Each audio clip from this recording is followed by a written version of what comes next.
Hare Krishna,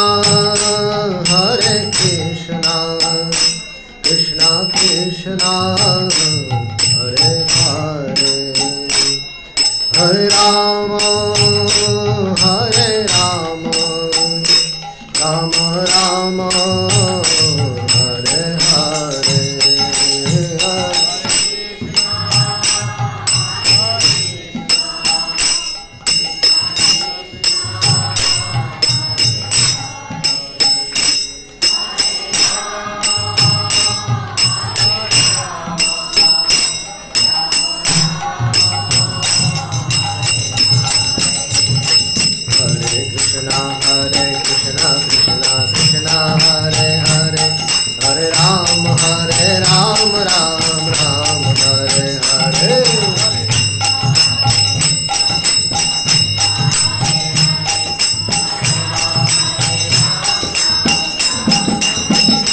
Hare Krishna, Krishna Krishna, Hare Hare, Hare Ram, Ram Ram, Hare Hare.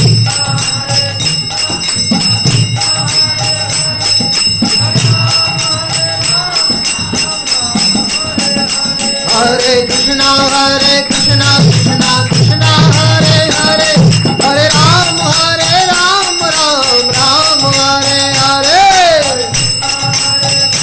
जोर से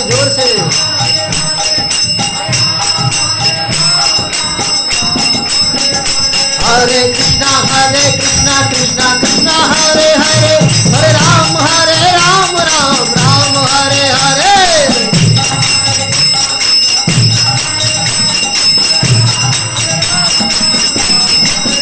Hare Krishna, Krishna Krishna, Hare Hare, Hare Ram, Ram Ram, Hare Hare.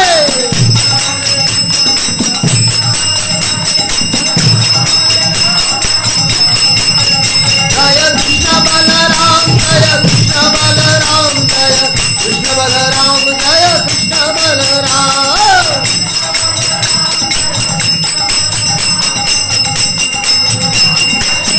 Jaya Radhe Shyam, Jaya Radhe Shyam, Jaya Radhe Shyam, Jaya Radhe Shyam.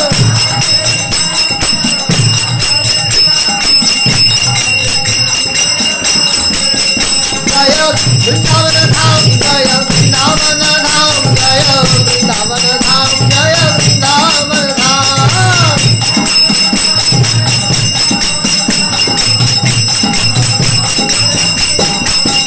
Jaya Giri Govardhan, Jaya Giri Govardhan, Jaya Giri Govardhan, Jaya Giri Govardhan.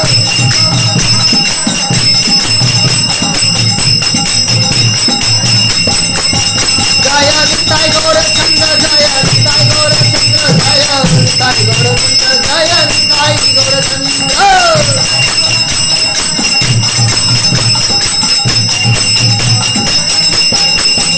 Jaya Jaya Prabhupada,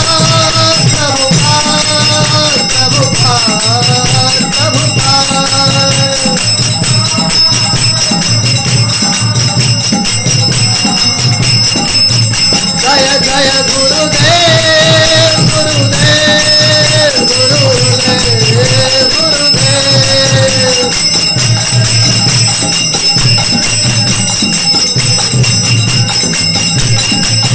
Jaya Radhe, Jaya Radhe, Jaya Radhe, Jaya Shri Radhe.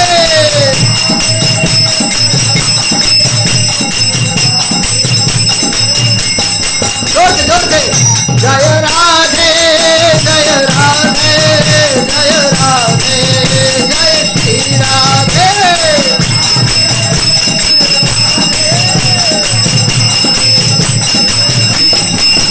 Jaya Radhe, Jaya Radhe, Jaya Radhe, Jaya Shri Radhe.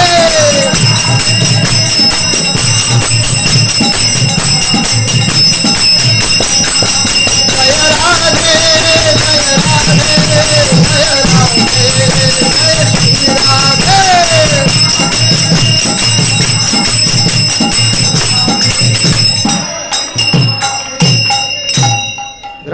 महाराज श्रीमद् भागवतम की, समवेत गौर भक्त वृंद की, जगत गुरु श्रील प्रभुपाद जी महाराज की।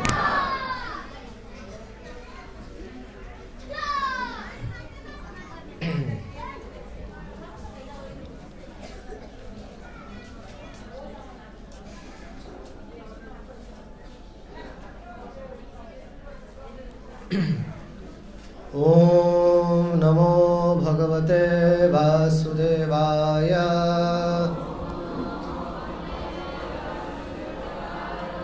ओम नमो भगवते वासुदेवाय। ओम नमो भगवते वासुदेवाय। नारायणं नमस्कृत्यं नरं चैव नरोत्तमं देवीं सरस्वतीं व्यासं ततो जयत्मुदीरये। नष्टप्रायेषु भद्रेषु नित्यं भागवत सेवया भगवते उत्तम श्लोके भक्तिर्भवति नैष्टिकी। कृष्णाय वासुदेवाय देवकी नंदनाय च नंदगोपकुमाराय गोविंदाय नमो नमः।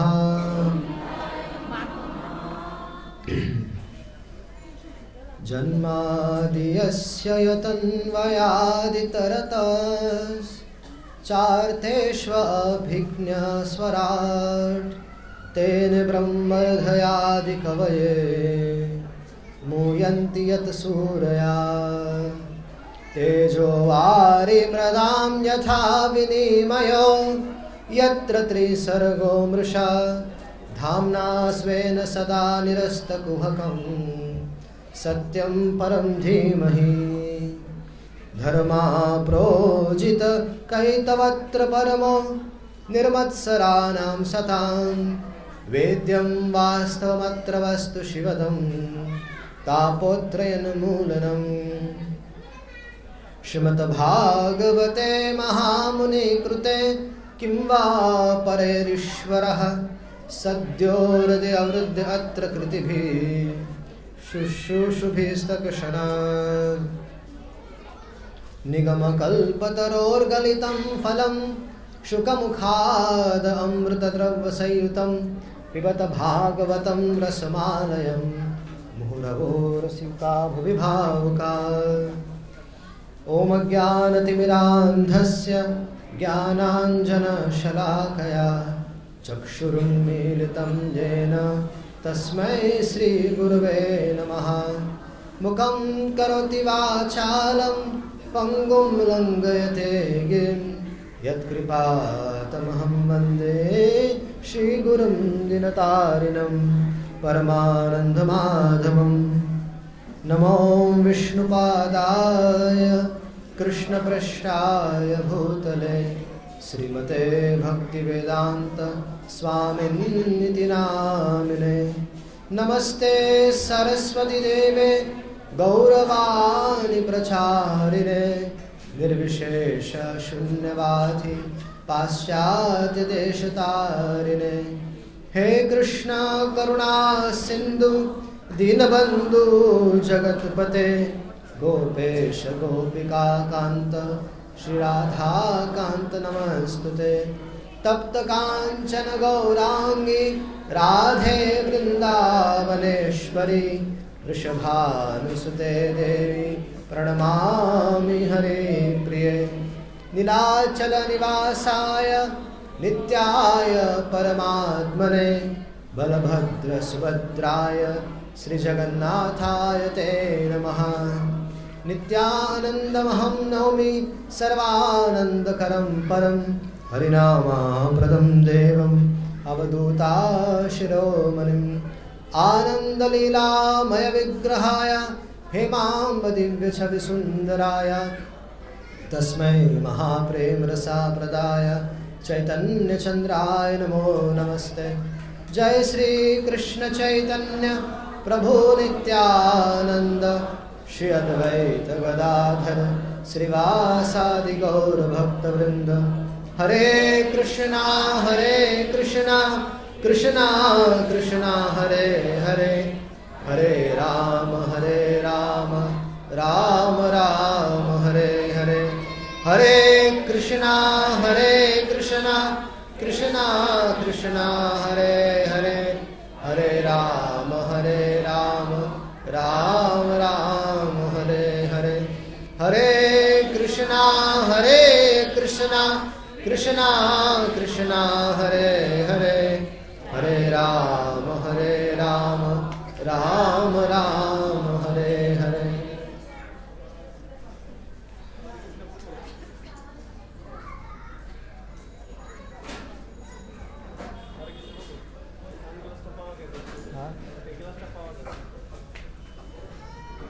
खोया पाया डिपार्टमेंट किसी का है, देख लीजिए, इसे ग्लास मिल गया। हरे कृष्णा।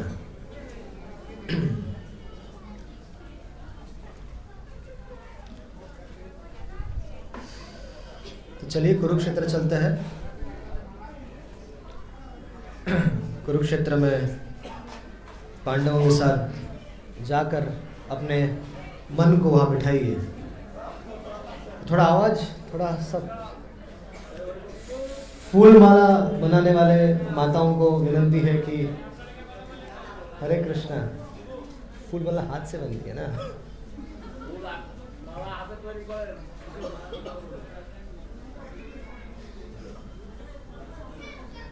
हरे कृष्णा। श्री भगवान के नाम उच्चारण की बहुत महिमा है। अगर कोई नाम का उच्चारण करते हुए शरीर को छोड़ता है तो वह मुक्त हो जाता है। किसी किसी महान भक्त के जीवन में यह सौभाग्य प्राप्त होता है कि श्री कृष्ण का दर्शन करते हुए उनका मुख निहारते हुए व्यक्ति शरीर छोड़ते हैं। श्री हरिदास ठाकुर को यह सौभाग्य, यह सुख मिला। जगन्नाथपुरी में श्री भगवान श्री चैतन्य महाप्रभु का दर्शन करते हुए श्री हरिदास ठाकुर ने अपने शरीर को छोड़ा। हरिदास ठाकुर ने चैतन्य महाप्रभु के चरण कमलों को अपने वक्षस्थल से लगाया और उनको छाती पर रखा। नेत्रों से भगवान के दर्शन कर रहे थे और अंतिम बार श्रीपाद हरिदास ठाकुर ने गौर हरि यह नाम निकालते हुए शरीर को त्याग दिया। उस समय जब श्रीपाद हरिदास ठाकुर ने यह शरीर छोड़ा था, उस समय सबको पितामह भीष्म ने जिस तरह शरीर छोड़ा था उसका स्मरण हो आया। तो इस प्रकार का जो सौभाग्य है वह बहुत ही कम लोगों को प्राप्त होता है। जब भगवान ने देखा कि पितामह भीष्म शरीर छोड़ना चाहते हैं, तब उन्होंने महाराज युधिष्ठिर को इशारा कर दिया कि जो भी पूछना है जल्दी पूछ लो। फिर भगवान ने पितामह भीष्म पर दृष्टिपात किया। दृष्टिपात भगवान श्री कृष्ण ने के दृष्टिपात से ही, उनके भगवान कृष्ण के दृष्टिपात से ही पितामह भीष्म का जो शरीर था उसके अंदर जो दर्द था वो सब चला गया। देखिए, पितामह के शरीर में अनगिनत बाण लगे हुए थे और स्वाभाविक रूप से वो शरीर पूरी तरह से बहुत पीड़ित थे वो। लेकिन जब भगवान ने दृष्टि डाली तो पितामह भीष्म के शरीर का सारा जो दर्द था वो समाप्त हो गया। इसके बाद पितामह भीष्म ने बहुत बड़ा प्रवचन किया है जो महाभारत में शांति पर्व के नाम से जाना जाता है। विश्व मानव के इतिहास में विश्व पितामह जैसा ज़्यादा उपदेश आज तक किसी ने नहीं किया है। वास्तव में वह ज्ञान का विश्वकोश है। उनमें अनंत ज्ञान भरा पड़ा है। महाराज युधिष्ठिर की प्रेरणा से अनेक धर्मों के विषय, महाराज युधिष्ठिर ने भगवान की प्रेरणा से अनेक धर्मों के विषय में प्रश्न पूछे। उस समय वहां पर उपस्थित जितने सारे ऋषि मुनि इत्यादि बैठे थे, वे सब उन प्रश्नों को सुन रहे थे। पुरुष स्वभाव विहितान यथा वर्णम यथाश्रमम वैराग्यराग उपाधिभ्याम आम्नातो भयलक्षणान। मनुष्य के भिन्न भिन्न स्वभाव, वर्ण और आश्रम के अनुसार जो उनके कर्तव्य होते हैं, उसका भीष्म पितामह यहाँ वर्णन कर रहे हैं। मनुष्य के जो कर्तव्य, मनुष्य के जो स्वभाव है या फिर वर्ण और आश्रम के अनुसार जो कर्तव्य बनता है, जो धर्म है, वह दो भागों में बांटा गया है। एक तो निवृत्ति मार्ग अर्थात वैराग्य, और दूसरा प्रवृत्ति मार्ग अर्थात राग। निवृत्ति मार्ग में ब्रह्मचारी, सन्यासी इत्यादि आते हैं और प्रवृत्ति मार्ग में गृहस्थ आते हैं। भीष्म पितामह ने दोनों स्वभाव के मनुष्यों के धर्मों का बड़ी विस्तार से वर्णन किया है। पूर्व जन्म के संस्कार के कारण मनुष्य का पूर्व जन्म के संस्कार के कारण मनुष्य इस जन्म में भिन्न भिन्न स्वभाव का होता है। अगर कोई सुंदर है, अगर कोई सुंदर दिख रहा है, या उसके अंदर कुछ उसका एक स्वभाव है, या फिर जो उसका शारीरिक बनावट है, वो उसको पूर्व जन्म के कर्मानुसार प्राप्त हुई है।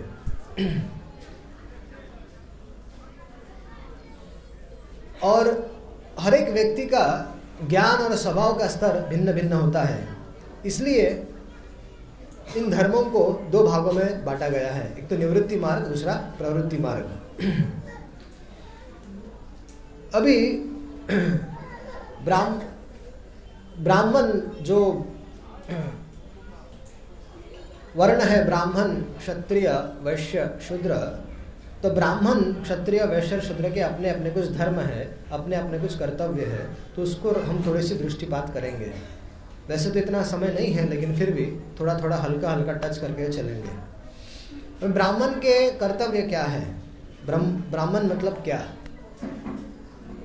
जो जिसमें ये सारे गुण हैं वो ब्राह्मण है। क्षमा, दम, तप, शौच, शांति, आर्जव, ज्ञान, विज्ञान, आस्तिक्य, ये सारे स्वाभाविक गुण हैं जिनके द्वारा ब्राह्मण कर्म करता है। जिसको जाना है पहले चले जाए, सामने से जाना अच्छा नहीं है, शांति से बैठे रहिए, ठीक है। जिसको जाना है आप भी निकल जाइए, मैं दो मिनट देता हूँ, अभी निकल जाइए, बीच में जाना अच्छा नहीं है, डिस्टर्ब हो जाता है बहुत।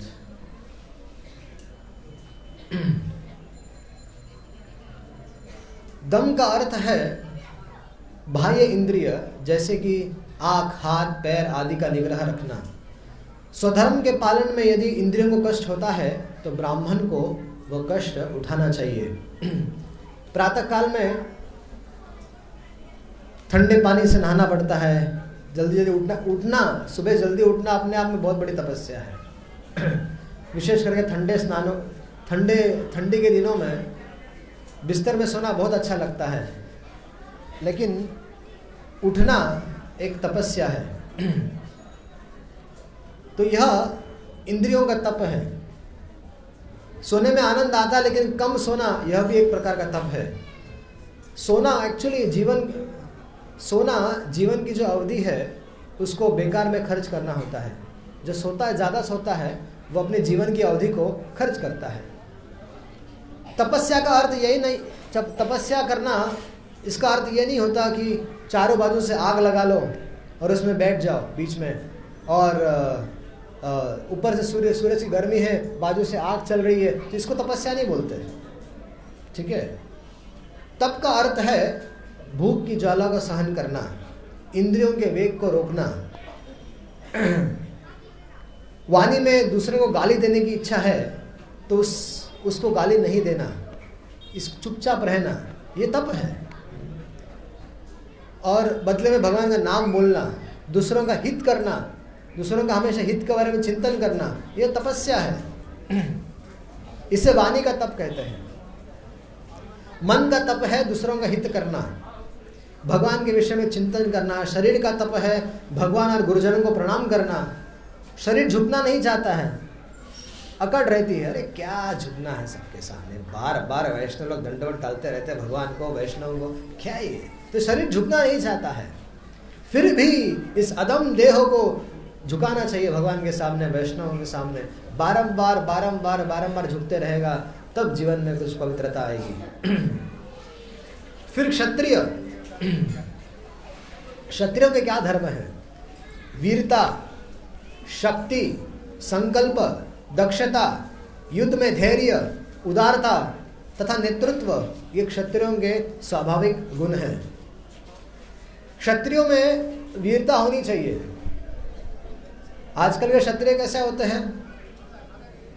एसी कमरे में बैठे रहते हैं और सेना होती है बॉर्डर पे युद्ध करती रहती है। क्षत्रियों में वीरता होनी चाहिए। शूरवीर के जो धर्म को शौर्य कहते हैं। क्षत्रिय में बड़ा तेज होना चाहिए, उनका प्रभाव होना चाहिए।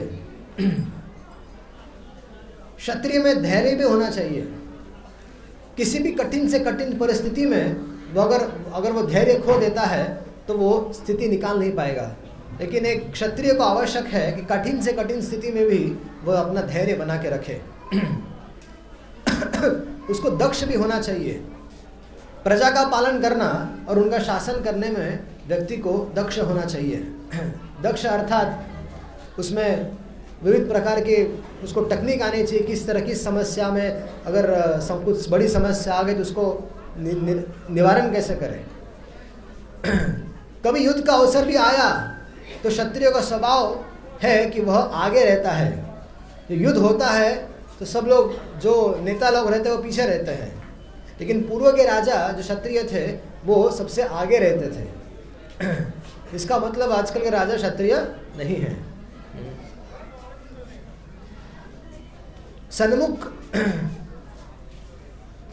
सन्मुख बाण सहकर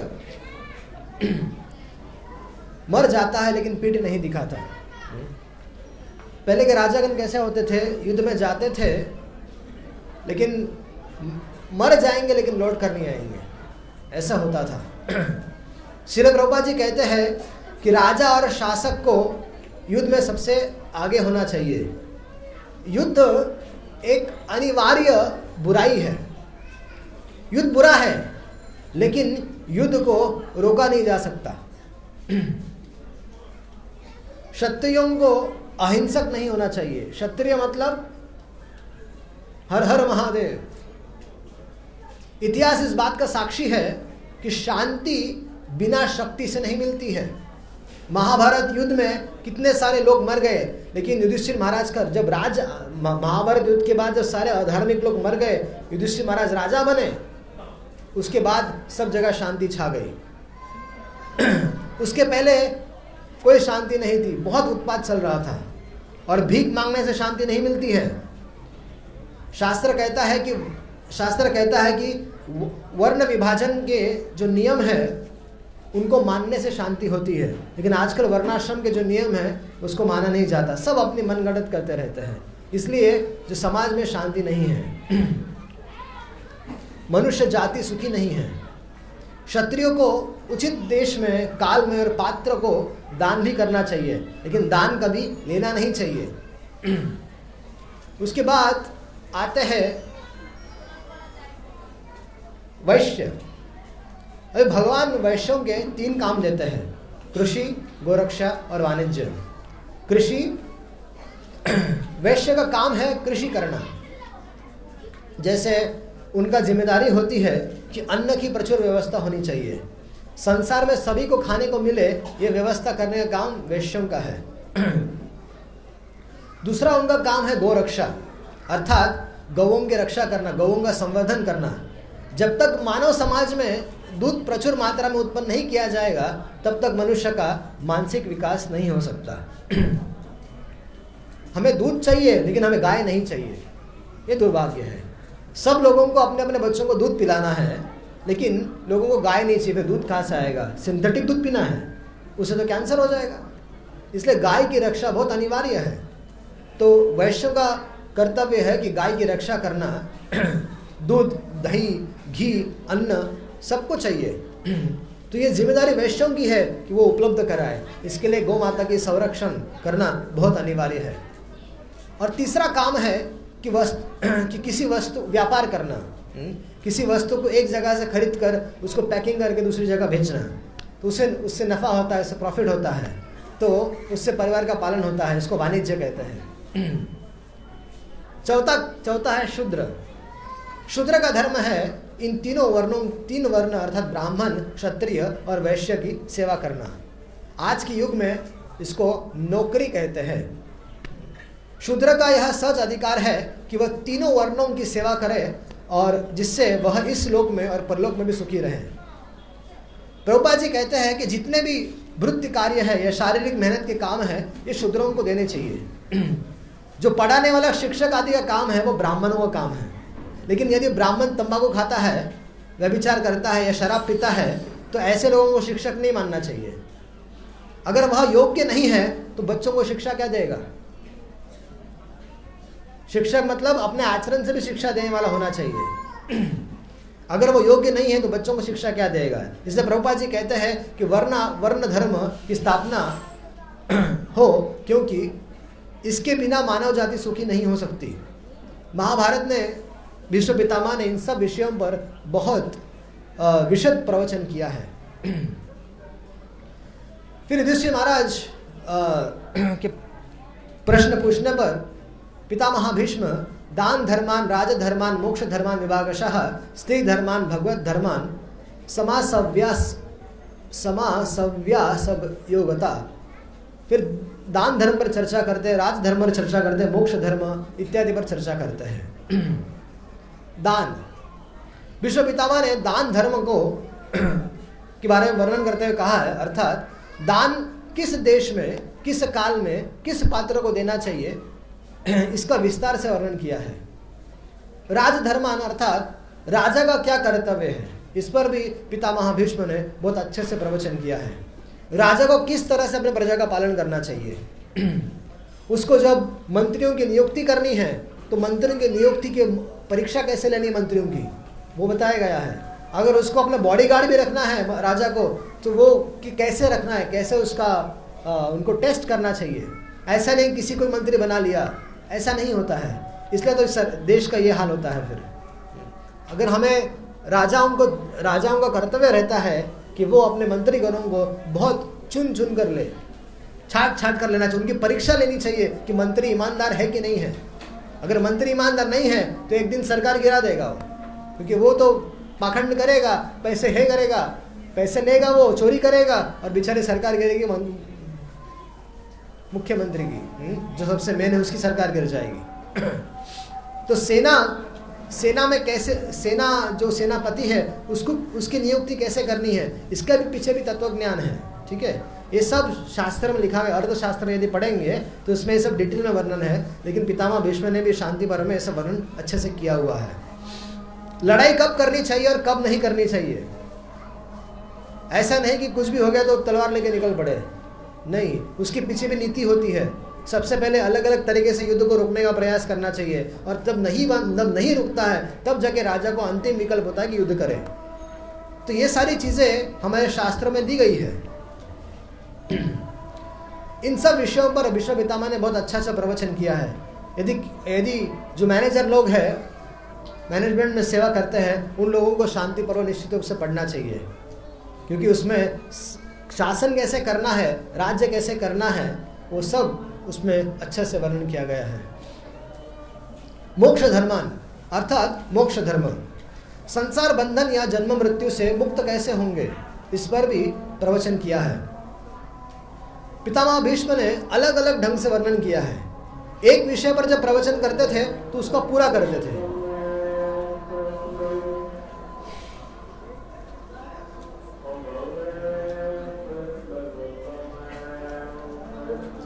एक विषय पर जब प्रवचन करते थे तो उसका पूरा करते थे, फिर दूसरे विषय को लेते थे, फिर उसको पूरा करते थे, फिर दूसरे विषय को लेते, इस तरह से एक एक विषय को लेकर पूरा करके वो आगे बढ़ते थे। थोड़ा कीर्तन कर लेते हैं।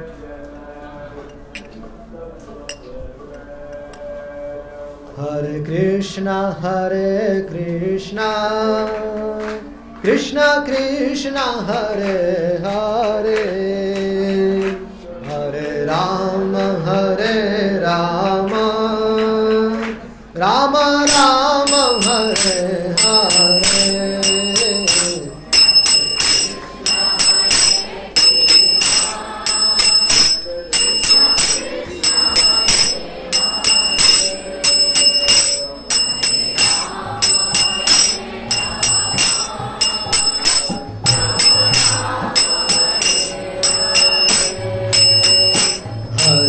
कृष्णा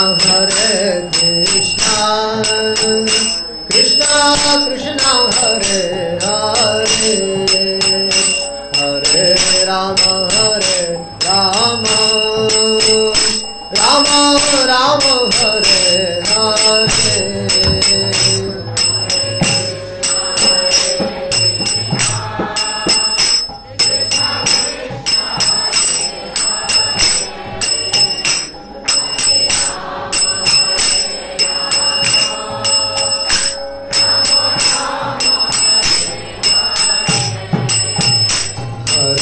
कृष्णा कृष्णा कृष्णा हरे हरे, हरे राम राम राम हरे हरे।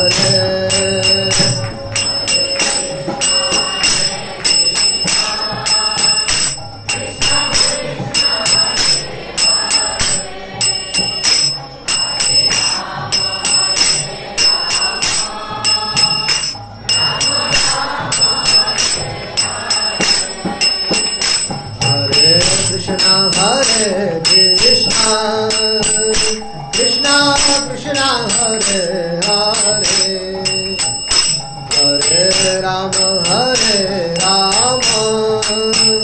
राम राम हरे हरे। इसके पश्चात पितामह भीष्म स्त्री धर्मान अर्थात स्त्री धर्म का वर्णन करते हैं। उन्हें कैसे रहना चाहिए, स्त्रियों को कैसे रहना चाहिए, कैसे पोशाक पहनने चाहिए, पति और पति के संबंधियों के साथ यानी भाई बंधुओं के साथ, सास ससुर के साथ किस तरह से उनकी सेवा करनी चाहिए, भोजन कैसे बनाना चाहिए, घर की वस्तुओं को कैसे सजा कर रखना चाहिए, ये सारा वर्णन पितामह भीष्म ने किया हुआ है। महाभारत में एक अलग भाग है जिसमें स्त्री धर्म का वर्णन है। तो भीष्म पितामह ने स्त्री धर्म के बाद भगवत धर्म अर्थात भागवत धर्म का वर्णन करते हैं। भगवान को संतुष्ट करने वाला जो कर्तव्य है उसका वर्णन करते हैं। जीव अंततः भगवान श्री कृष्ण का दास है, अर्थात श्री कृष्ण को कैसे प्रसन्न किया जाए ये उसका मुख्य कर्तव्य है, मुख्य धर्म है। तो भगवत धर्म और मोक्ष धर्म ये दोनों अलग अलग वस्तु है। जन्म मृत्यु के चक्कर से छूट जाना यह एक अलग वस्तु है, ठीक है, और भगवान को प्रसन्न करना ये एक अलग चीज है। तो भगवत प्रसन्नता को ही भक्ति कहते हैं। प्रहलाद महाराज कहते हैं, श्रवणम कीर्तनम विष्णु स्मरणम पाद सेवनम अर्चनम वंदनम दास्यम साख्यम आत्मनिवेदनम। भगवान के प्रति हमारा जो कर्तव्य है कि हम भगवान के विषय में सुने, अनेक उनके नामों का कीर्तन करें, उनके नाम गुण रूप लीला आदि का स्मरण करें, उनके चरणों की सेवा करें, उनकी पूजा करें, उन्हें प्रणाम करें, उनके साथ सख्य रखें, उनको अपना सर्वस्व दे दे, इसको भगवत धर्म कहते हैं। तो भीष्म पितामह ने कहीं संक्षेप में और कहीं एकदम विस्तृत से इन सब धर्मों का वर्णन किया हुआ है। तो भीष्म पितामह ने अन्य साधनों को के साथ धर्म अर्थ काम मोक्ष का भी वर्णन किया। उन्होंने उसके अनेक उस पर बहुत आख्यानें की है, कथाएं हैं, बहुत सारी कथाएं बोली है, बहुत सारे इतिहास बताए हैं, और इसके साथ ये जितने सारे विषय बताए गए हैं उनको डिटेल में समझाया गया है। सुखदेव गोस्वामी ने यहाँ पर ये सब नहीं बोला, सुत गोस्वामी ने। क्यों? क्योंकि ऑलरेडी महाभारत में डिटेल में है। और धर्म पर प्रवचन करते करते पितामह भीष्म ने देखा कि अब वह काल आ गया है, अब वह समय आ गया है। धर्म प्रवदत्तस्य स काल प्रत्युपतस्थितः यो योगिश्चन्दत् मृत्योर्वांछित उत्तरायणः। धर्म पर प्रवचन करते करते पितामह भीष्म ने देखा कि अब वह काल, वह समय आ गया है जिसे विद्वान लोग उत्तरायण कहते हैं। जब सूर्य मकर राशि की रेखा को पार करता है और विषुवत रेखा की तरफ जाता है, अर्थात उत्तर की तरफ जाता है, तो उसे मकर संक्रांति कहते हैं। अब जो उत्तरायण है वो माघ से चालू होकर आषाढ़ महीने तक रहता है। योगी लोग जिन्हें इच्छा मृत्यु का वरदान है, इच्छा अपनी इच्छा के अनुसार जिनको शरीर छोड़ने की क्षमता है, लालसा होती है, वे प्रायः उत्तरायण में ही शरीर छोड़ना पसंद करते हैं। भीष्म पितामह 58 दिन से बाणों की शैया पर पड़े हुए थे। प्रवचन करते करते काल आ गया जिसकी वे कामना कर रहे थे। वास्तव में उनकी यही कामना थी कि भगवान श्री कृष्ण के सामने शरीर को छोड़ा जाए। एक योगी को, एक भक्त को देश काल का ज़्यादा आग्रह नहीं रखना चाहिए कि हम इस समय में इस स्थान में शरीर छोड़ेंगे। भगवान के भक्तों को चाहिए कि वो भक्ति करते हुए शरीर छोड़े। ये महत्वपूर्ण बात है। भगवान की जो इच्छा है, यह हमारे कर्मानुसार जो भी हमारी स्थिति है उसके लिए बहुत व्यग्र नहीं करना चाहिए, ज़्यादा चिंतन नहीं करना चाहिए। भगवान की जैसी इच्छा है उसके अनुसार से जीवन चलने देना चाहिए। प्रायः वैष्णव भक्तों को यह देखा जाता है कि वो भगवान के धाम में शरीर छोड़ना चाहते हैं, जैसे कि श्रील प्रभुपाद जी भी चाहते थे। यद्यपि श्रील प्रभुपाद जी पितामह भीष्म को याद करते हुए कहते थे, स्मरण करते हुए कहते थे कि पितामह भीष्म ने जैसे युद्ध भूमि में शरीर छोड़ा है, वैसे ही हर भक्त को शरीर छोड़ना चाहिए।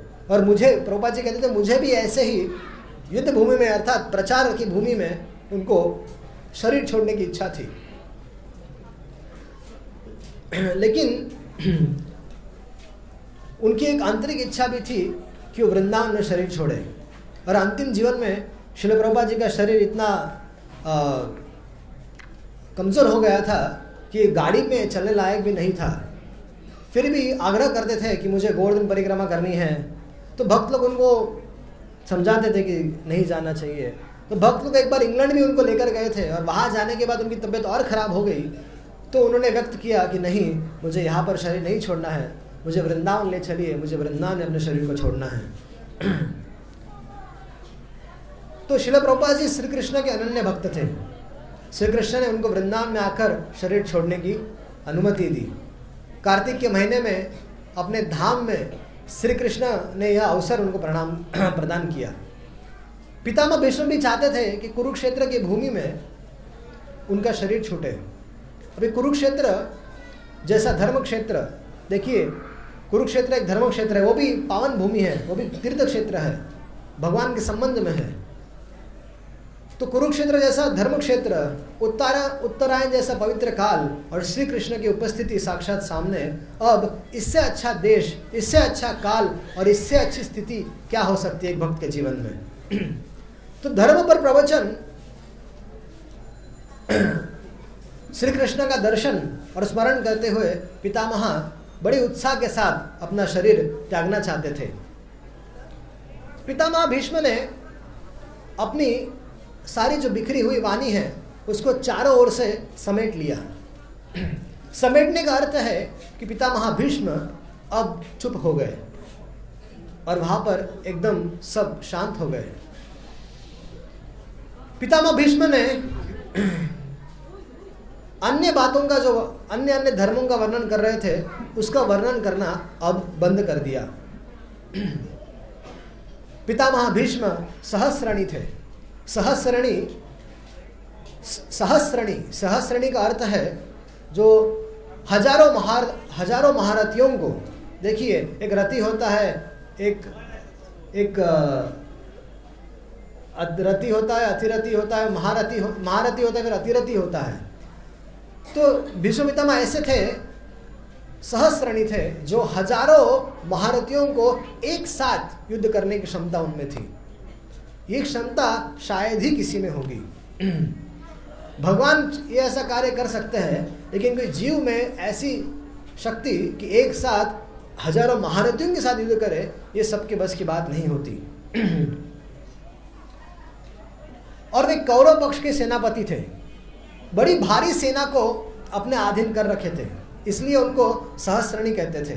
तो जैसे युद्ध में वो सैनिकों को अपने अधीन रखे थे, वैसे ही अपनी बिखरी हुई वाणी को उन्होंने वैसे ही समेट लिया और अपने विमुक्त मन को सभी दृश्यों से और सभी बातों से हटाकर उन्होंने कृष्ण पर केंद्रित करना चालू कर दिया। अर्थात उन्होंने अन्य बातों पर जो प्रवचन कर रहे थे, अन्य धर्म, स्त्री धर्म है, मोक्ष धर्म है, दान धर्म है, जितने सारे धर्मों का वर्णन किया। अब जब ऐसी उत्तरायण आ गया तब उन्होंने निर्णय किया कि अब उन्हें केवल और केवल श्री कृष्ण के गुणों का गान करना है, श्री कृष्ण पर ही मन केंद्रित करना है और उस मन को उनके चरण कमल में स्थित कर वो अपना शरीर त्यागना चाहते थे। श्री कृष्ण कैसे हैं? श्री कृष्ण परम सुंदर है और वो आदि पुरुष है जिन्होंने जगत की सृष्टि की है। ऐसे भगवान श्री कृष्ण में उन्होंने अपना चित्त लगा दिया। सावला शरीर था भगवान का, पीत वर्ण और पीताम्बर धारण किए हुए थे और भगवान चतुर्भुज रूप से युक्त थे। चतुर्भुज रूप से भगवान दर्शन दे रहे थे। भीष्म पितामह के बिल्कुल सामने एकदम निकट में भगवान खड़े हुए थे। श्री कृष्ण भी चाहते थे कि भीष्म पितामह उनको आंख भर के देख ले, अच्छे से देख ले। भीष्म पितामह श्री कृष्ण को अपलक नेत्रों से निहार रहे थे, उनकी पलक भी नहीं झपक रही थी। एकदम पितामह भीष्म का ध्यान एकदम भगवान के श्री अंग पर एकदम टिक गया था। इस प्रकार उन्होंने श्री कृष्ण के रूप में अपने मन और नेत्र को लगा लिया और श्री कृष्ण के अपने वाणी से श्री कृष्ण के गुणों का गान करने लगे। तो भगवान की जो विशुद्ध धारणा है, भगवान की जो विशुद्ध धारणा से, अच्छा अर्थात उनका जो मन उनमें लगा हुआ था, उससे चित्त जब उनमें लग गया, भगवान में लग गया, तो उनकी उस धारणा से उनका सारा जो अशुभ था वो सब नष्ट हो गया। शास्त्रों की चोट से होने वाली पीड़ा, शस्त्रों से क्षमा कीजिएगा, शस्त्रों के चोट से जो होने वाली जो पीड़ा है, शरीर में इतने सारे बाण लगे हुए थे, लेकिन भगवान के दर्शन मात्र से वो सारी जो पीड़ा थी वो खत्म हो गई थी। शरीर छोड़ते समय उन्होंने अपनी समस्त इंद्रियों की वृत्तियों को रोक दिया और बड़े प्रेम से भगवान की स्तुति करने लगे। पितामह भीष्म का मन सदैव भगवान में ही रहता था, हमेशा उनका ही चिंतन किया करता था। तो यहाँ धारणा का अर्थ क्या है कि जिन विषयों का वो वर्णन कर रहे थे, उनसे अपने मन को पूरा समेट कर भगवान श्री कृष्ण के विग्रह में उन्होंने लगा दिया। श्री कृष्ण के अतिरिक्त उन्होंने जीवन में कभी और कुछ चिंतन नहीं किया। जो हमेशा 400 वर्ष की आयु थी, लेकिन हमेशा उन्होंने केवल भगवान की ही चिंता की है, उनका ही स्मृति उनकी बनी रहती थी। अब कोई अगर ये कहता है कि विशुद्ध धारणा से उनका सारा अशुभ नष्ट हो गया, इसका अर्थ क्या है? कि उनके जीवन में कुछ अशुभ था क्या? अगर वो महाजन है, बड़े महाभागवत है, तो उनके जीवन में कुछ पाप किया था उन्होंने क्या? तब अशुभ का अर्थ यहाँ पर यह है कि श्री कृष्ण के अतिरिक्त मन अगर कहीं जा रहा है तो वो अशुभ है। तो श्री कृष्ण के अतिरिक्त मन का कहीं और चले जाना भीष्म पितामह के लिए वो अमंगल था। और भगवान की दृष्टिपात से ही उनके शरीर की पीड़ा तो चली गई थी और आज तक जो व्यथा थी शरीर की वो खत्म समाप्त हो गई थी। तो यह भगवान की दृष्टि की विशेषता है। तो यहाँ पर उनके खत्म हो गए, अर्थात उन्होंने भगवान की गुणानुवरण करने का ही निर्णय किया और अब उन्होंने कहा कि मुझे कोई अब चर्चा नहीं करनी है। तो ये कितने बड़े डॉक्टर हैं भगवान कि केवल दृष्टि से ही भगवान ने उनके जो शरीर में जो इतनी सारी पीड़ा है उसको ठीक कर दिया। आजकल डॉक्टरों की स्थिति आप जानते हैं कि कोई भी डॉक्टर ऐसे केवल दृष्टि डालने से किसी को ठीक नहीं कर सकता। बहुत ऑपरेशन करना पड़ेगा, टाके लगाने पड़ेंगे, और थोड़ी सी भी चोट आ जाती है तो बहुत सारे टाके लगाने पड़ते हैं। तब 10, 15, 20, 25 दिन के बाद वो टाके खुलते हैं और वो जो घाव लगा हुआ है उसको भरने में समय लगता है। यहाँ पर भगवान कैसे है, भगवान के दृष्टिपात से जो पितामह भीष्म के जो शरीर में जो बाण लगे हुए थे वो फूलों जैसे हो गए। वो बाणों के शय में पड़े थे, लेकिन भगवान की जैसे उन पर दृष्टि पड़ी तो वो उनको ऐसे लगा कि जैसे वो फूलों की शैया पर सो रहे हो। और फूलों की शैया पर सोते सोते पितामह भीष्म ने इतना लंबा प्रवचन किया है। एक जो मछली होती है, मछली अपने अंडे को स्नेह भरी दृष्टि से देखती है, उसे पोसती है, तो अंडे उसके देखने से ही बढ़ते हैं। तो जब एक संसार के प्राकृत जीव में ऐसी शक्ति है जो केवल जैसे मछली है वो दृष्टि करके ही अपने बच्चों का पोषण करती है, पोसती है उनको, तो विचार कीजिए कि सच्चिदानंद घन भगवान श्री कृष्ण यदि किसी पर दृष्टिपात करे तो उसके देह का दर्द समाप्त क्यों नहीं हो जाएगा। यह बिल्कुल स्वाभाविक बात है। पितामह भीष्म के शरीर के से बाण निकाला नहीं गया था, वे बाणों की शैया पर ही थे, लेकिन उन्हें लग रहा था कि वो कुसुम पर है, फूलों की शैया पर है। तो पितामह भीष्म के समस्त इंद्रियों का विभ्रम रोक लिया गया और उनकी कोई भी इंद्रिया विषयों में नहीं जा रही थी। अब केवल उनका ध्यान केवल श्री कृष्ण ही थे। सारी इंद्रियां भगवान में लग गई थी और भगवान का गुण गाते हुए वह शरीर छोड़ने की तैयारी कर रहे थे।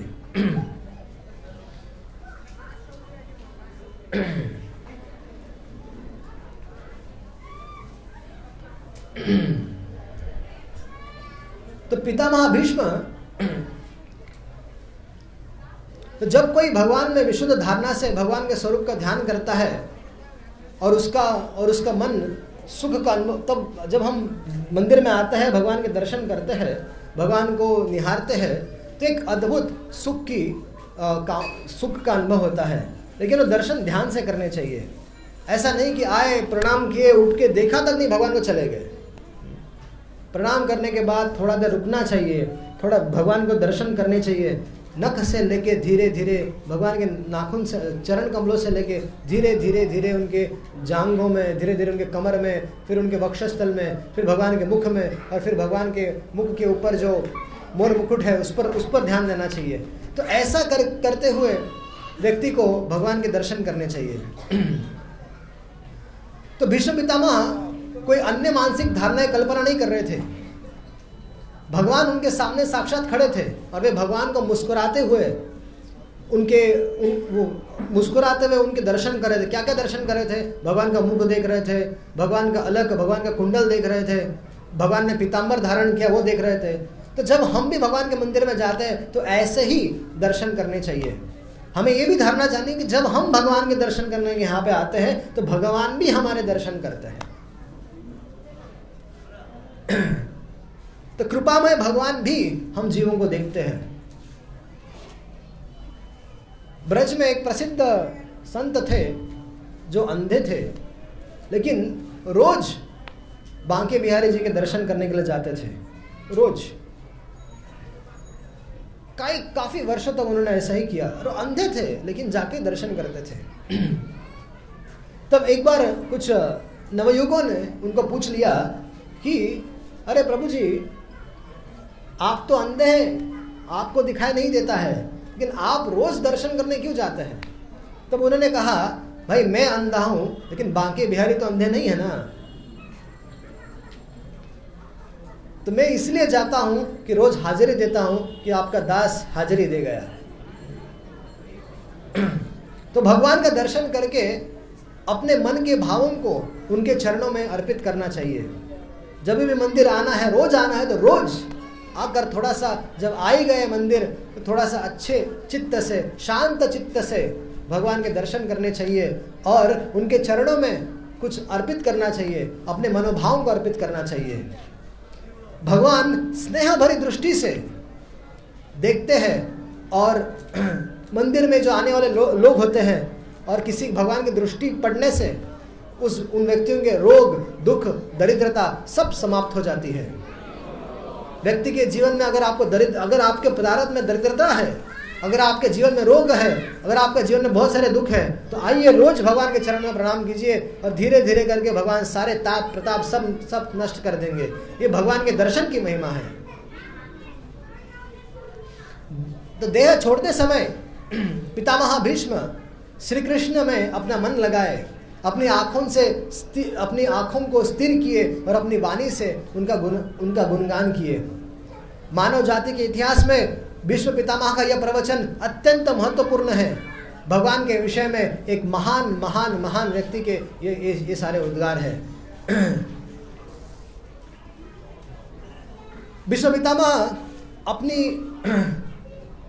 इतिमतिर उपकल्पिता वितृष्णा भगवती सात्वक पुंगवे विभुग्नि, यहाँ पर पितामह भीष्म अपनी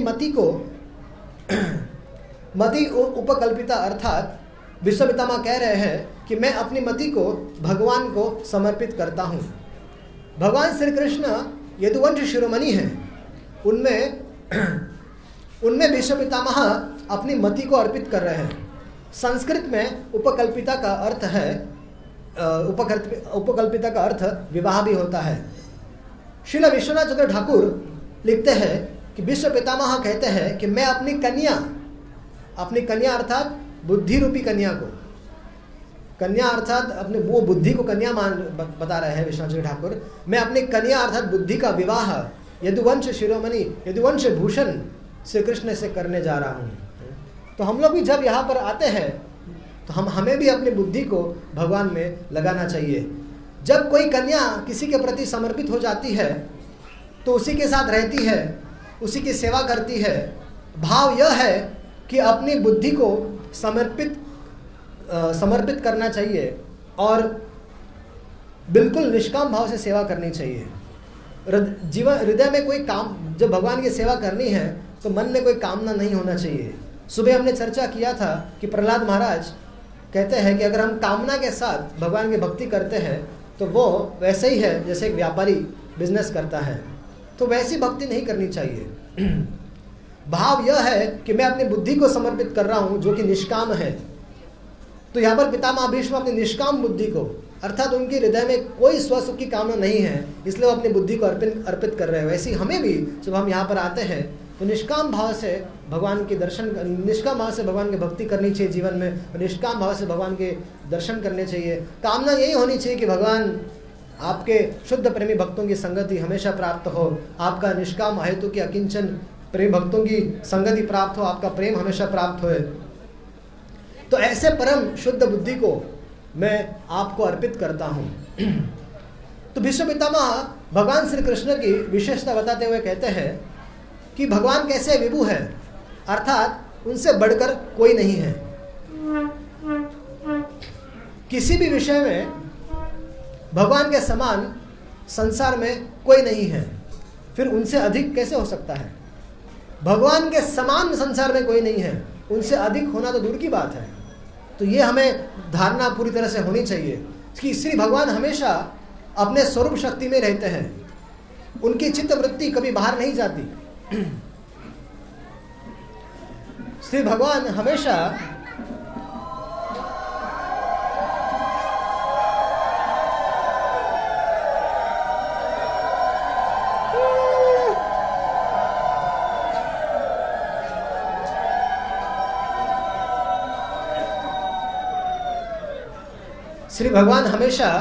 अपने स्वरूप शक्ति में ही रहते हैं।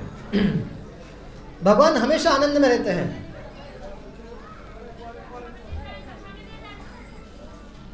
कभी कभी कोई लोग पूछते हैं कि अरे तुम्हारे भगवान हमेशा मुस्कुराते रहते हैं भैया, संसार में इतना दुख है और तुम्हारे ठाकुर हमेशा मुस्कुराते रहते हैं। भैया उनसे ही आनंद सारा निकलता है। तो वो चाह कर भी दुखी नहीं हो सकते। श्री भगवान हमेशा अपने स्वरूप शक्ति में रहते हैं, उनकी चित्तवृत्ति कभी बाहर नहीं जाती, वे हमेशा अपने आनंद में रहते हैं, अपने धाम में अपने परिकरों के साथ उनका चित्त अपने चित्त शक्ति के साथ विलास के सुख का आनंद लेते रहते हैं। जीव में देवता जो देवतागण होते हैं, जो साधारण जीव होते हैं, वो माया के द्वारा रचे हुए पदार्थों में सुख मानते हैं। हमारी स्थिति क्या है, या देवताओं की स्थिति भी क्या है, कि हम लोग, हमारा जो सुख है वो किसी और पदार्थ पर आश्रित है। ये अगर मुझे मिल गया तो मैं सुखी हो जाऊंगा, मुझे गाड़ी मिल गई तो मैं सुखी हो जाऊंगा, मुझे घर मिल गया तो मैं सुखी हो जाऊंगा, अरे मेरे बाजू वाले ने इतना बड़ा गाड़ी ले लिया तो मुझे भी बड़ी जब गाड़ी मिलेगी तभी मैं सुखी हो जाऊंगा। तो हमारा जो सुख है वो किसी पदार्थ पर अवलंबन है, हमारा जो सुख है वो किसी और पर आश्रित है।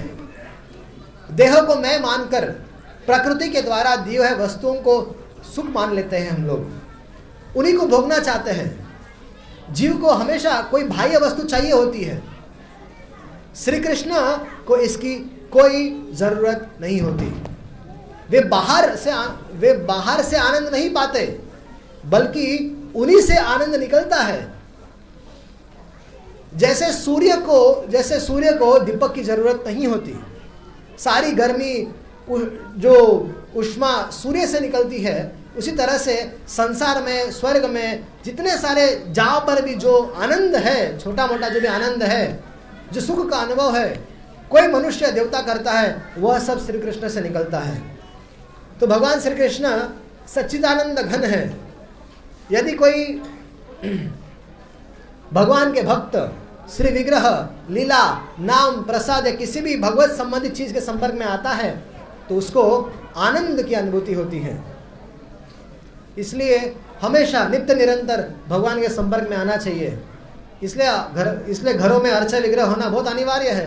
घर पे अर्चा विग्रह होगा, भगवान के संपर्क में रहेंगे, और मंदिर में आना चाहिए, नियम से आना चाहिए। यहाँ पर भगवान के कीर्ति यश को गाया जाता है, यहाँ पर भगवान का प्रसाद होता है, तो यहाँ पर भगवत संबंधी कार्य होते रहते हैं। तो यहाँ पर आने से भगवत संबंधी चीज़ों में यदि हम संपर्क में आते हैं तो हम लोग आनंद की अनुभूति करते हैं। अतः सिंपल वर्ड्स में अगर पूछा जाए तो आनंद यदि चाहिए तो भगवान श्री कृष्ण के संपर्क में अवश्य आना चाहिए। भगवान के संपर्क में आने का अर्थ है भगवान के लीला के संपर्क में आना, भगवान के नाम के संपर्क में आना। वृंदावन धाम जाना चाहिए, मायापुर धाम जाना चाहिए, पूरी धाम जाना चाहिए, भगवान के धामों के संपर्क में आना, भगवान के श्री विग्रह के संपर्क में आना और भगवान के भक्तों की संगति में आना। कोई भी जीव थोड़ा भी सुख का अनुभव कर रहा है वह प्रकृति के दिए हुए पदार्थों के द्वारा ही कर रहा है। भगवत गीता में भगवान कहते हैं मैया दक्षिण प्रकृति सुएते चराचरम। जब मैं प्रकृति को देखता हूँ तो वह चर अचर जीवों को उत्पन्न करने में और उनकी सारी आवश्यकताओं को देने में समर्थ हो जाती है। तो पितामह भीष्म कहते हैं कि ऐसे जो भगवान हैं जो हमेशा आनंद में रहते हैं लेकिन कभी कभी जीवों के हित करने के लिए यहाँ पर इस धराधाम पर भी आते हैं, तो ऐसे भगवान को विश्व पितामह अपनी बुद्धि को समर्पित कर रहे हैं। सो बुद्धि समर्पित का अर्थ है कि बुद्धि से यह समझना कि श्री कृष्ण ही हमारे सब कुछ है। त्वमेव माता च पिता त्वमेव बंधु च सखा त्वमेव विद्या च द्रविणम त्वमेव सर्व मम देव देव। ये धारणा हमारे अंदर बैठ जानी चाहिए कि भगवान श्री कृष्ण ही हमारे सब कुछ है और संसार में ऐसा कोई व्यक्ति नहीं है जो हमारा वास्तविक हितकारी है। एक ही हितकारी है, वो है राधा गोविंद जी जो बैठे हुए हैं वहाँ पे। उनके अलावा हमारा कोई हितकारी नहीं है। त्वमेव माता च पिता त्वमेव बंधु च सखा त्वमेव विद्या द्रविणम त्वमेव मम सर्व मम देव देव। तो इस तरह से अपनी मति से किसी और का चिंतन नहीं करना चाहिए। अपनी मति से केवल और केवल भगवान श्री कृष्ण का ही चिंतन करना चाहिए। मति और बुद्धि में थोड़ा सा अंतर है। मति का अर्थ है कि किसी भी चीज़ को कुछ मान्यता देना। तो विश्व पितामह यदुवंश शिरोमणि श्री कृष्ण को ही अपना प्रेम का विषय जानकर उन्हीं को अपना सब कुछ अर्पित करते हैं। 5 मिनट और लूँगा, एक छोटी सी घटना सुना देता हूँ। एक बार श्रीपाद मधुसूदन सरस्वती जो आदि शंकराचार्य के संप्रदाय में एक सुप्रसिद्ध सन्यासी थे, उनको एक तर्क करने में बड़ा आनंद आता था, उनको परास्त करने में लोगों को बड़ा आनंद आता था। ऐसे मधुसूदन सरस्वती जी दूसरों को तर्क में परास्त करने में बड़ा आनंद लेते थे, लेकिन एक बार उनसे गलती ये हो गई कि वो वृंदावन आ गए। बहुत बड़े मायावादी सन्यासी थे, बहुत बड़े मायावादी सन्यासी थे। मतलब उनके सामने लोग आने से थरथरा के कांपते थे, लेकिन वो ब्रज में आ गए। और एक दिन बांके बिहारी जी के मंदिर से दर्शन करके निकल रहे थे और उनको एक वैष्णव के दर्शन हो गए। तो उस वैष्णव भक्त ने पूछा कि स्वामी जी, केवल आप ही ब्रह्म है या कोई दूसरा भी ब्रह्म है? तो उन्होंने चकित होकर कहा, नहीं, सर्वम खलिदम ब्रह्म। तो सभी ब्रह्म हैं, आप, मैं, हम सभी ब्रह्म हैं। तो भक्त ने कहा, अच्छा, तो मैंने सुना है कि आप तो दूसरों को परास्त करके आनंद लेते हैं, तो फिर आप ब्रह्म हैं और दूसरे ब्रह्म को हराकर आपको खुशी कहाँ से मिलती है? जब सभी ब्रह्म है तो आपको खुशी कहाँ से मिलती है? यानी अपने से अपने को तर्क में हराकर आप क्यों खुश हो रहे हो? यदि आप ब्रह्म हो तो इसमें कौन सा आनंद की आपको अनुभूति हो रही है? तो ये वाक्य उनके हृदय में धस गया और मधुसूदन सरस्वती जी ने उस साधारण से, जो वैष्णव साधारण नहीं होते, लेकिन मधुसूदन सरस्वती जी उनके चरणों में गिर गए, उनको प्रणाम किया और गिर पड़े और उस दिन से तर्क करना छोड़ दिया। बाद में उन्होंने एक विद्वत सभा में स्पष्ट घोषणा कर दी कि श्री कृष्ण के अतिरिक्त और कोई तत्व वो नहीं जानते। हरे कृष्णा हरे कृष्णा कृष्णा कृष्णा हरे हरे, हरे राम राम राम हरे हरे। यदि किसी का कोई प्रश्न है तो प्रश्न पूछ सकते हैं।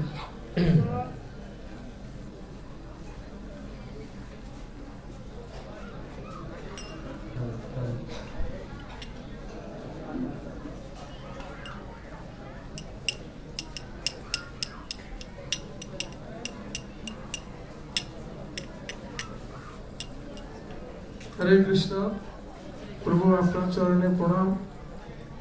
আপনি প্রথমেই হরিদাস ঠাকুরের কথা বলছেন, আর আজ কয়েকদিন ব্যাপী আমরা বিষ্ণুদেবের কথা শুনছি। এনারা সকলেই সমস্ত প্রতিকূলতার ভিতর থেকেও ভগবানকে স্মরণ স্মরণ করছিলেন। তা আমরা কি পথ অবলম্বন করলে হরিদাস ঠাকুর এবং বিষ্ণুদেবকে অনুসরণ করতে পারি, এটা একটু যদি বলতেন তাহলে কি তত্ত্ব হতো।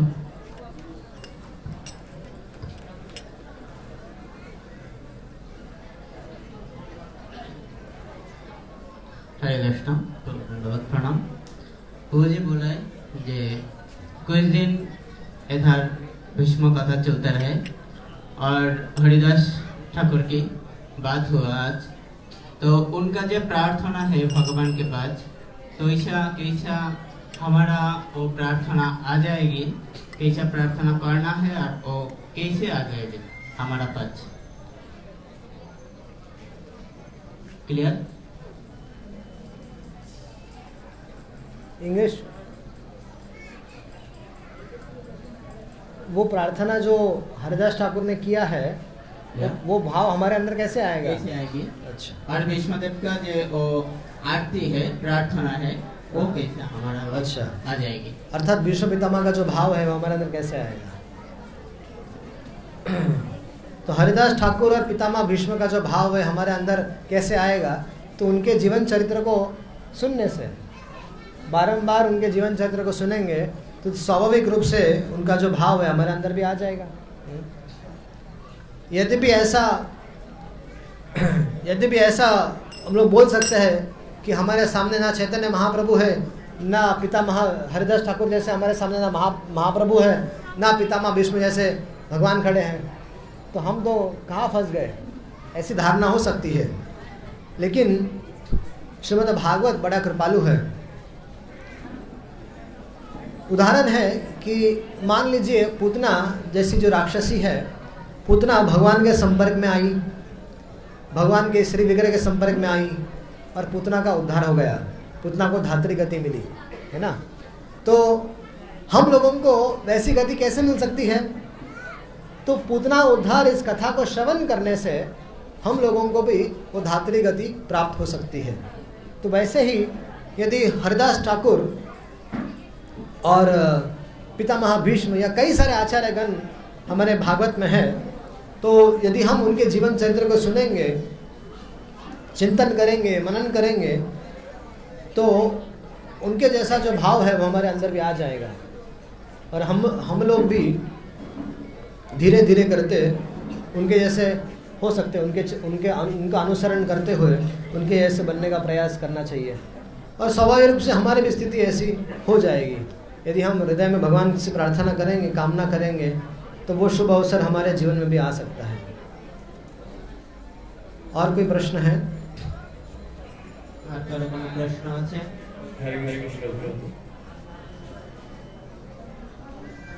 बोलून।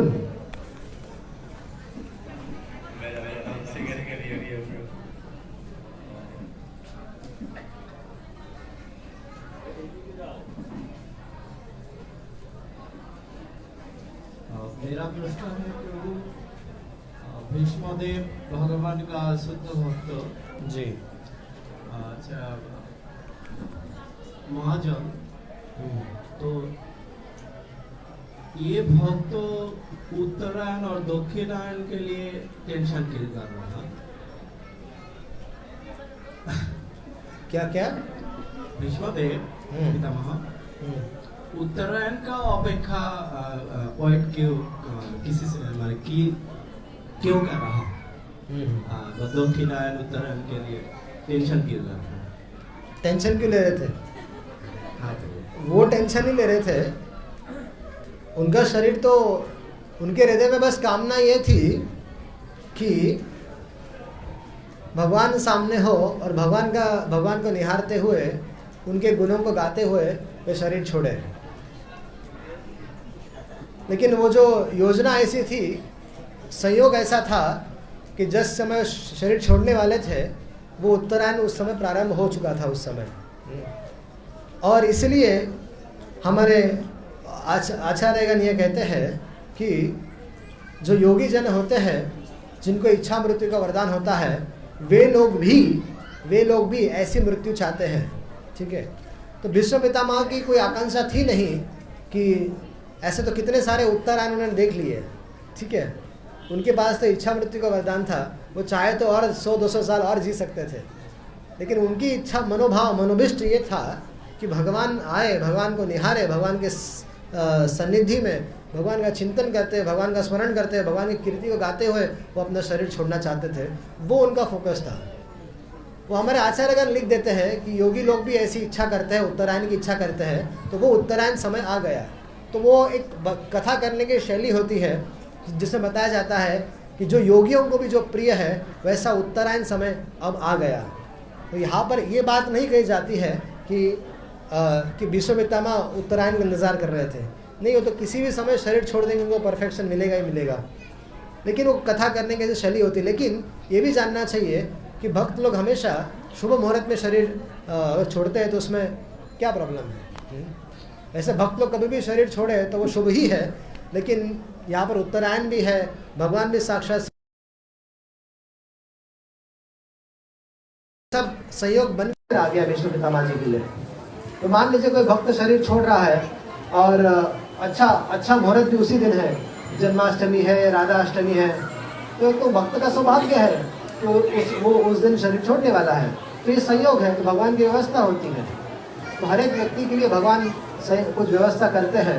तो यही भीष्म पितामह का अनुग्रह करके भगवान ने व्यवस्था की थी। हरे कृष्ण। यहाँ पर एक प्रश्न था किसी का, यहाँ पर माइक पहुँचाइए।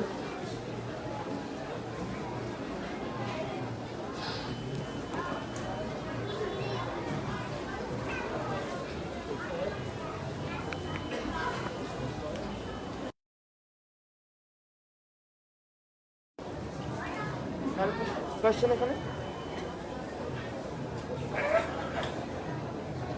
हरे कृष्णा प्रभु जी प्रणाम। प्रभु जी मेरा क्वेश्चन भी कुछ ऐसा ही है। भीष्म पितामह तो बहुत ही अच्छा भक्त था, लेकिन क्यों उन्होंने इतना बाणों के सज्जा में 18 दिवस अतिवाहित किया? किस लिए?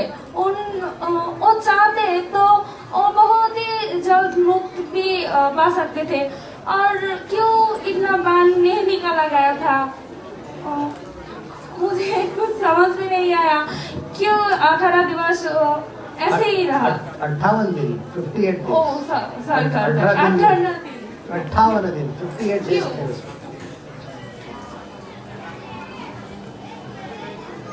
अभी क्यों, ये कारण तो बड़ा मुश्किल है बताना कि पितामह भीष्म की ऐसी स्थिति क्यों हो गई। क्योंकि जैसे कहा जाता है जन्म कर्म च में दिव्यम, जैसे भगवान के जन्म कर्म दिव्य है, वैसे भक्तों के भी जन्म कर्म दिव्य ही है। और विचार कीजिए कि अगर किसी हमारे शरीर में एक छोटी सी अगर सुई छूट जाएगी तो हम लोग 10 दिन तक बेड पर हो जाएंगे। यहाँ पर पितामह भीष्म के शरीर में बहुत सारे बाण हैं, लेकिन वे इतना बड़ा प्रवचन कर रहे हैं। इससे ये दर्शाता है ना कि पितामह भीष्म शारीरिक धरातल से ऊपर है। तो ये बताने के लिए कि मेरे भक्त किसी भी दशा में कुछ भी कर सकते हैं, तो ये भी बताना है भगवान को कि मेरा भक्त इतना लंबा प्रवचन, इतना बड़ा प्रवचन बाणों की शया पर सोते सोते दे दिया। तो ये ऐसा तो कार्य भक्त ही कर सकते हैं कि किसी भी स्थिति में, जैसे बताया पहले भी चर्चा हुई थी कि भक्त के जीवन में जो भी होता है वो भगवत इच्छा से ही होता है। तो भगवत इच्छा से ही जान लीजिए, भगवत इच्छा से वो लेटे हुए थे। क्योंकि ये बोलना कि पितामह भीष्म का अपना प्रारब्ध था, ये था, वो था, तो ये बोलना तो अच्छा नहीं है, ये तो अपराध हो जाएगा। ठीक है, और किसी का प्रश्न है? अरे हमारे प्रभु जी माइक पहुंचाइए भैया।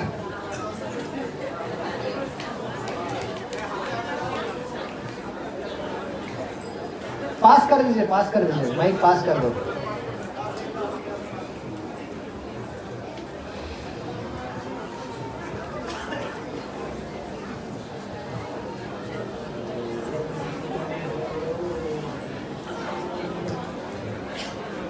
हरे कृष्ण।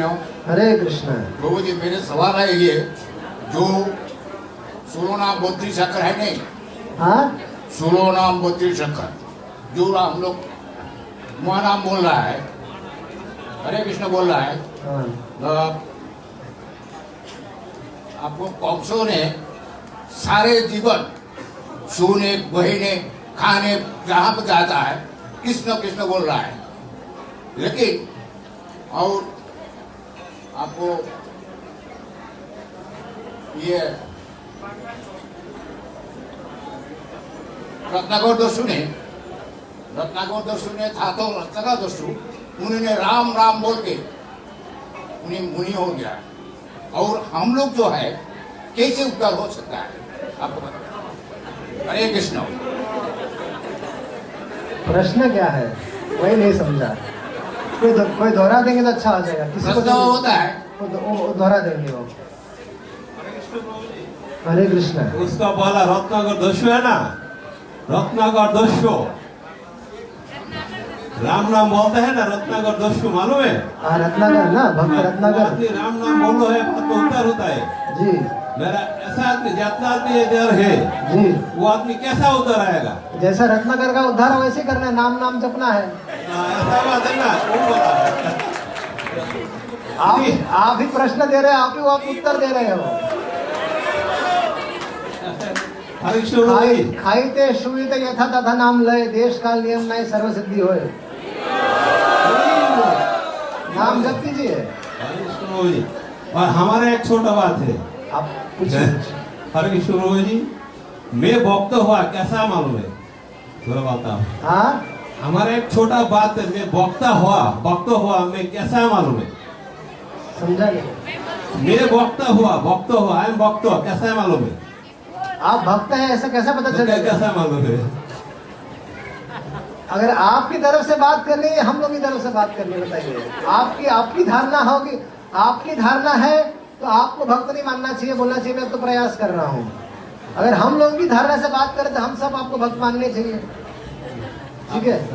अगर आपको अपनी धारणा की बात करनी है तो ये अगर अहंकार आ जाएगा मैं भक्त बन गया, तब तो भक्त तो कभी बोलेगा कि मैं भक्त बन गया। भक्त तो हमेशा बोलेगा कि मैं तो भक्तों का भक्त बनना चाहता हूँ, दास हूँ। हाँ, हम लोग आपको हमेशा भक्त की दृष्टि से देखेंगे, ठीक है। हरे कृष्ण, हरे कृष्ण। ग्रंथराज श्रीमद् भागवतम की, समवेत गौर भक्त वृंद की। तो कल सुबह हरिदास वर्य गिरि गोवर्धन पर चर्चा होगी। गिरिराज गोवर्धन भगवान भी है और भक्त भी है। तो भगवान की कथा तो आपने बहुत बार सुनी होगी, किस तरह से गिरिराज ने कृष्ण भगवान ने कैसे गोवर्धन पर्वत धारण किया, कैसे उन्होंने बहुत सारा प्रसाद खाया।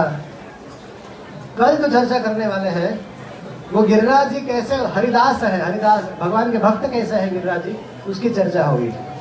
और कल शाम के सत्र में आखिरी दिन होगा विष्णु स्तुति का। हरे कृष्ण। कृष्ण प्रभु जी, आप तक प्रकार का विष्णु स्तुति कर दिए। हरे कृष्ण। गोरख हो गया, अभी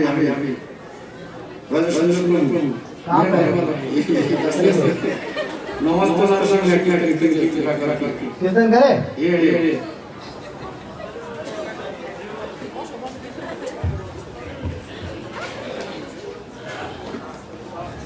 जोर से करना पड़ेगा, हिला डालना है पूरा।